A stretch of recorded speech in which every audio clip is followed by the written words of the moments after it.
Hello there, welcome back to Jennie Designs with Paper. Thank you for stopping by my channel today. I have new products in my video today, so get comfy and let's get crafty. This is the Waffle Flower Stamps Postage Collage Bundle. It includes a die set, 3 coordinating stencil sets, one that is coloring stencil, everyday stencil, and Christmas stencil. It also includes this postage mark stamp set that allows you to put like markings on it so they look like real stamps. Today I'm going to use the everyday and the coloring stencils, and we will work on with the Christmas stencil set on our Christmas on the 25th video. So I have already taken this piece of Neenah Classic Crest Solar White 80-pound cardstock and run it through my die cut machine with the die. Now, a cool thing about this is once you are done stenciling, you could cut this apart and have 6 different things that look like actual postage stamps, including the little edge. But I'm going to use them today as one piece. So I'm going to put the first stencil down and hold it in place with my Post-it tape. This first stencil that I'm using also has a border that if you opted to make it a 1-layer thing, not use the die, you would have a little bit of those diagonal lines like on airmail packages. I did not use that today, clearly. I am going to ink blend with Concord and 9th inks, and I'm using my little mini ink blending brushes.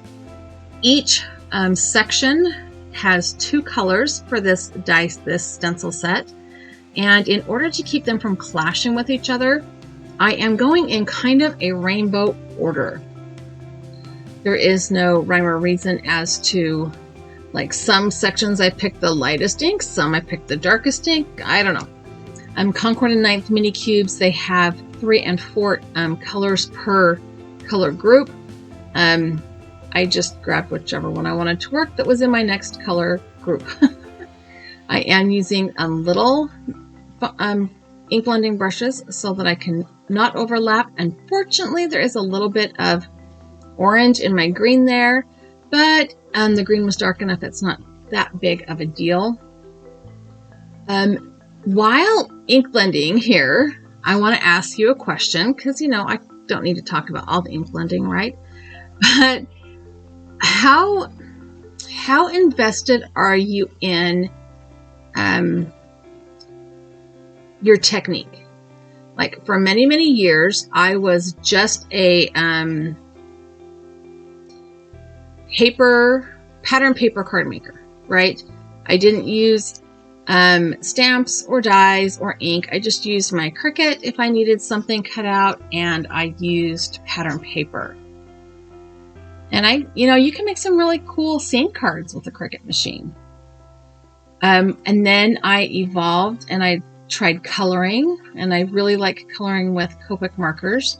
My first foray into coloring was with regular Tombow markers, and that I did not like because you can see the marker line. So of course that led to alcohol markers and Copics, and of course that led to, or I shouldn't say of course, but for me that led to things like color pencils and watercoloring. And so now I have a wide variety of cards that I like to make.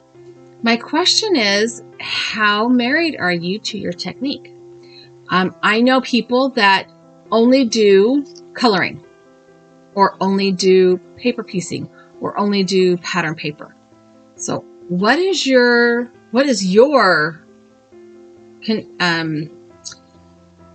comfort zone, I guess is the right word. Okay, the next stencil set is the everyday stencil set, and this replicates some really popular US postage stamps that I see this and I can picture in my mind these stamps. This is one stencil set I should have paid attention to. They are marked 1, 2, 3. I did not pay attention to that and did a couple of them in the wrong order. And so then I was using a darker ink before a lighter ink, but I made it work. Anyway, back to our conversation.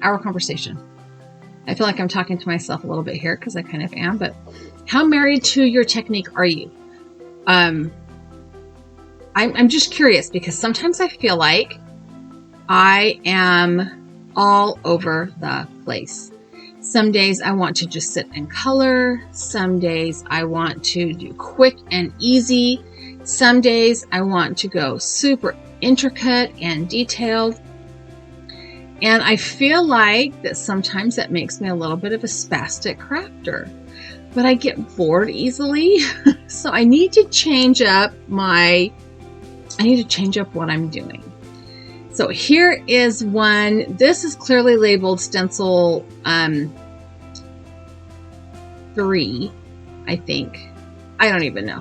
I know that I did a couple of them in the wrong order. So I'm not sure what label this is.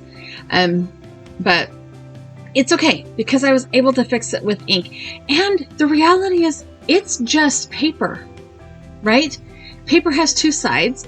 And while we need to be mindful of where paper comes from and not be wasteful, paper has 2 sides. And I am a fan of just making it work. Like I like to channel my inner Tim Gunn there and make it work. And you know, if I've used the stencils in the wrong order, I'm just gonna keep going.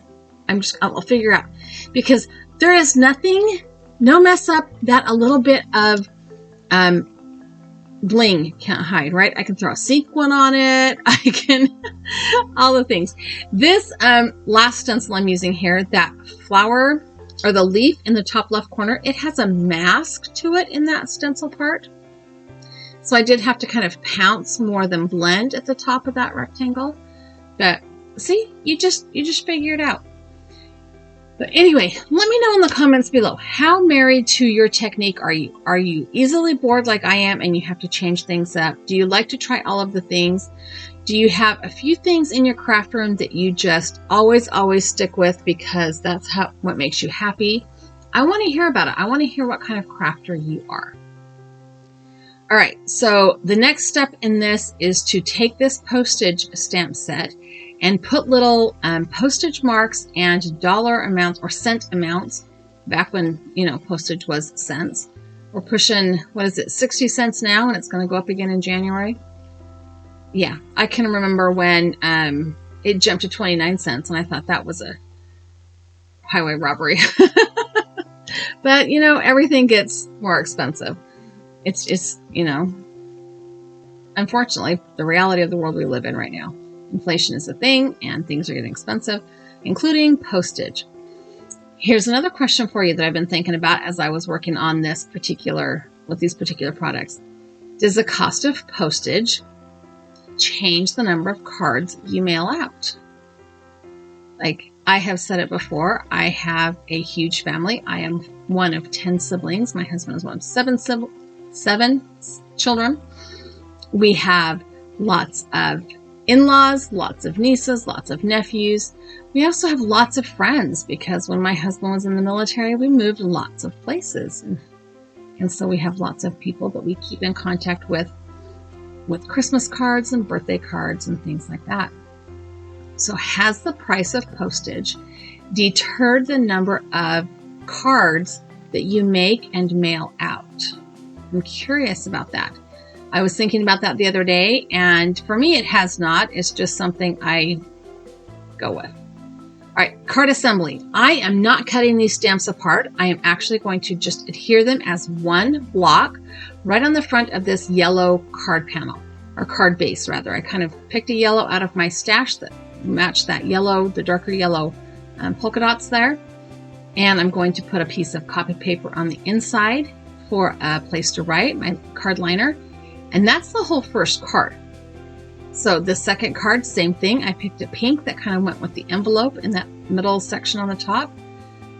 This makes for a very quick and easy card. Now you could make it more complicated or make it, step it up. But when I'm using new product, I like to go with the basics first and figure out what I could do second later. So thanks for hanging out with me today. Answer my questions down below. Let me know how you feel about the cost of postage and your card making style. I have added some more videos here for you to watch, as well as a subscribe button. Give me a thumbs up. Tell YouTube you like the channel and like the video, and have a really great day.